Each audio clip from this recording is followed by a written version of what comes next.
Authorities looking for a motive into the California high school shooting Thursday haven't found much. Sunday, April 16th, marks 10 years since a gruesome massacre at Virginia Tech University.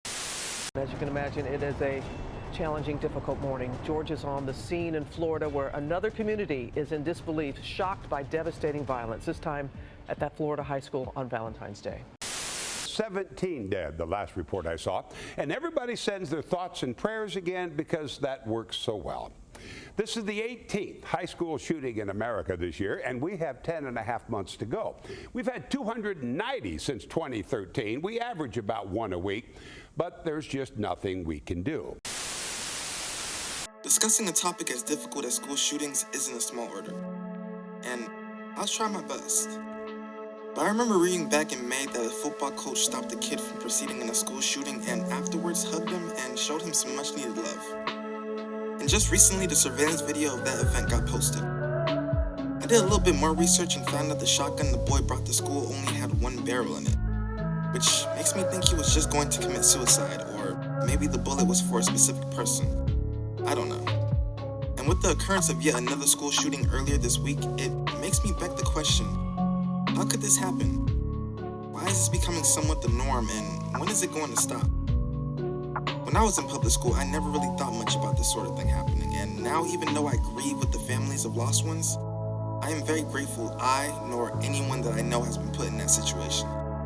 That's why I always try to be kind to everyone I meet, because you never know how much that helps.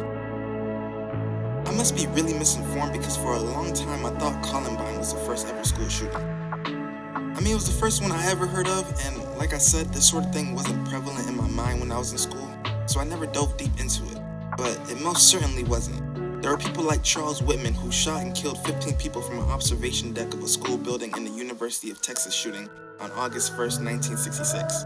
And others like Edward Purdy, who gruesomely killed 6 children and injured 32 others in the schoolyard in Stockton, California on January 17th, 1989. But I have to admit, in the midst of reading about these tragedies, I was kinda intrigued, wondering, where did it all begin?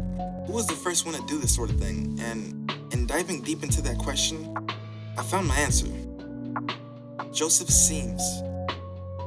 Now, let's rewind.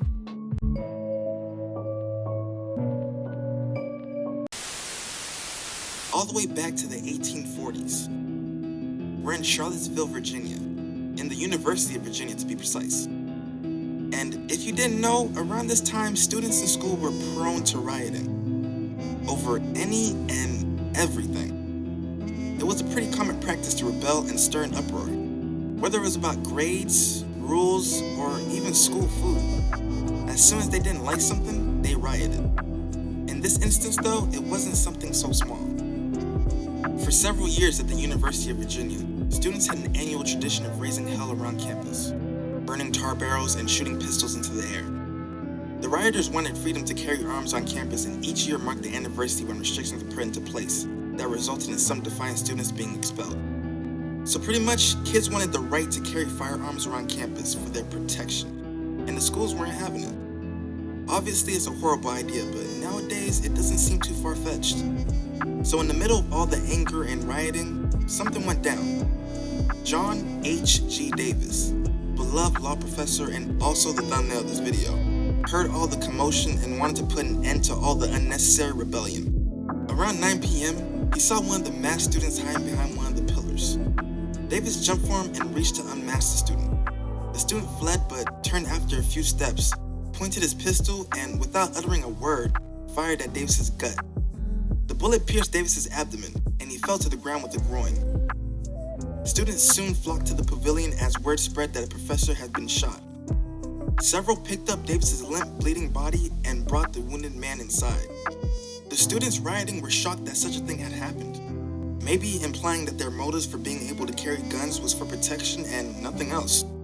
Students sided with the police and administrators, even going as far as tracking Joseph down, who had hidden in the woods after the incident. Joseph didn't seem to care about the ordeal at all, making jokes and laughing about the incident while he was put in custody. During his trial, a judge asked him to take an oath on a Bible, but he protested that he was an atheist. Shockingly, well, shocking unless you're an African American or any minority in America, he was released on bail and disappeared. people were unaware of his whereabouts for several years.